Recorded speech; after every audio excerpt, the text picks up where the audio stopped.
Hello Euro Football Daily, you beautiful lot, and welcome back to another Euro Roundup. This week I'm joined by the one and only Pato. Hello. How are you, mate? I'm fine, thank you. How are you? Stupendous, thank you very much. And we're going to discuss the highs and lows from across the continent this week, starting with the German Super Cup. Pato, tell me a little bit about Bayern Munich. Well, Bayern Munich triumphed in the German Super Cup 2-0 over Borussia Dortmund, despite the fact it was played at the Westfalenstadion. Now, it was a really interesting performance from Bayern. I thought that they kind of struggled in the first half, but Arturo Vidal and Thomas Müller scored. Vidal's goal was actually the first in 291 minutes in Der Klassiker. We've seen some stalemates. This game, whilst good in moments, I didn't think matched up to the heights of some of last season's matchups.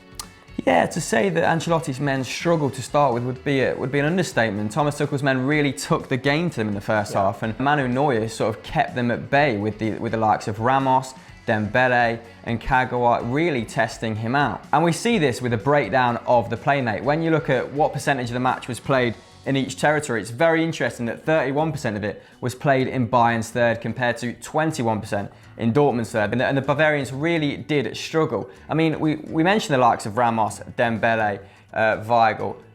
This squad, by and large, is very, very young. I think 5 of them were under the age of 26 in comparison to Bayern Munich's 2. And this can only bode well for the future, Pato.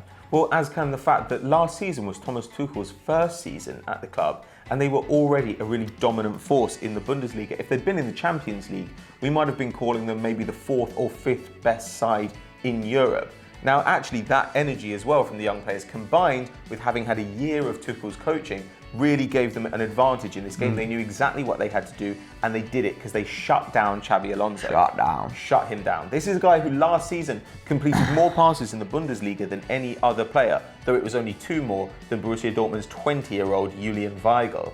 Now, in this game, because of the pressing from Dembele, from Ramos, from Kagawa, he actually only had 30 touches. Xabi Alonso had 30 touches. 30 touches, mate. 30 touches. 30 touches in the first half of this game. Now that is incredibly low, and preventing him from getting on the ball really enabled them to stop Bayern playing the way they wanted to, and that's what gave them the advantage. Yeah, we talk about stopping Bayern. Another guy who I was hugely impressed with was Marc Bartra, obviously just arrived for a snippet of a fee from Barcelona this summer. He looked very assured at centre-back, and sort of filled that massive void left by Hummels with consummate ease last night. It was very smart range of passing.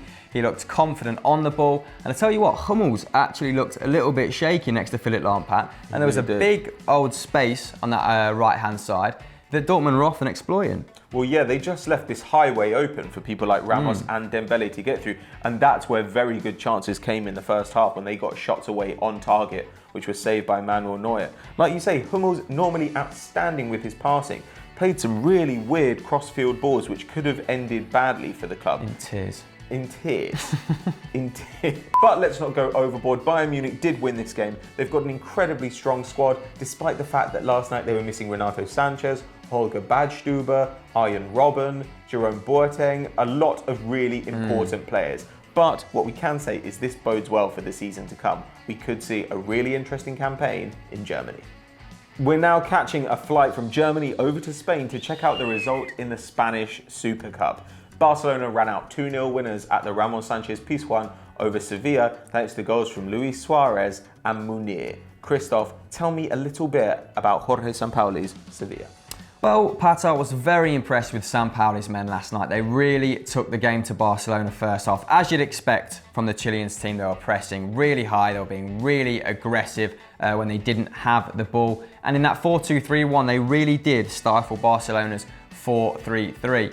And keeper Rico, I mean, he had a lot to do on the night. It was hugely impressive. He's gone from hot prospect to very, very assured first team goalkeeper. But things did not go all Barcelona's way with Iniesta and Mathieu coming off. But the Barcelona subs made a hugely positive impact, didn't they, mate? They really did. We thought that Barcelona might be at a disadvantage because 42% of the play in this game in the first half took place in the middle third of the pitch. It was a game that looked like being won or lost in midfield. So when Iniesta went off, it looked like it might be a problem. But as you say, Denis Suarez was excellent in this game. Came on and chipped the ball into the box, the pre-assist, before the assist. The Prist. chipped it in for Arda Turan to chest down, and Luis Suarez rifled in an amazing goal. It's his 85th in 97 games for Barcelona. And also we got a little glimpse into the future of Lionel Messi in this game. It's long been thought that as Iniesta gets phased out of the team and as Messi ages and maybe loses a bit of that explosive pace, he might move back into the midfield and work as more of a creative element.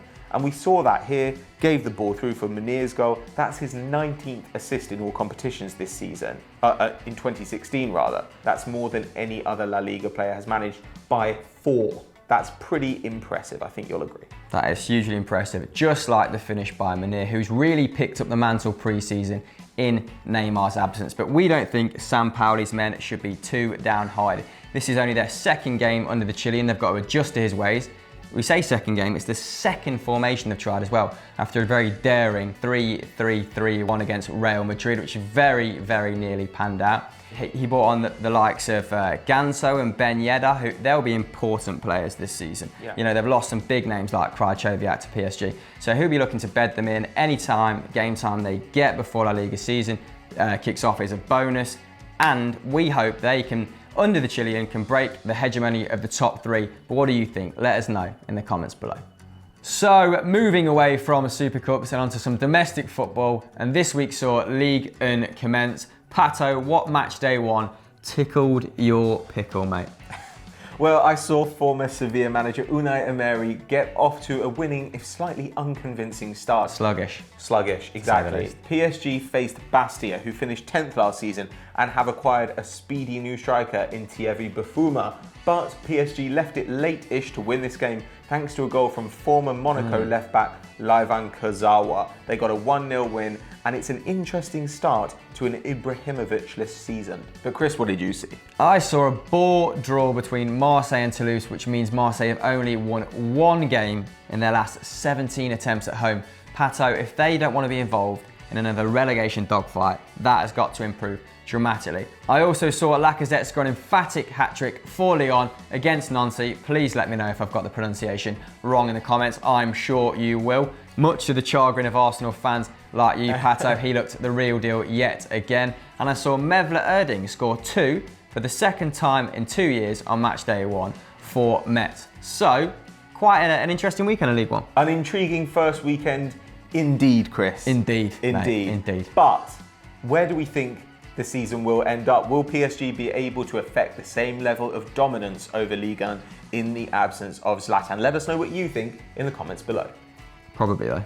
Probably. I imagine so. So that was this week's Euro Roundup. Have we missed any stories worth a mention? Let us know in the comments below. Now, if you enjoyed this video, head over to Football Daily and check out a very special viral footy news featuring Sky Sports pundits Jamie Carragher and Jamie Redknapp. It certainly is special, mate. And as always, guys, don't forget to like and subscribe. Catch you next time.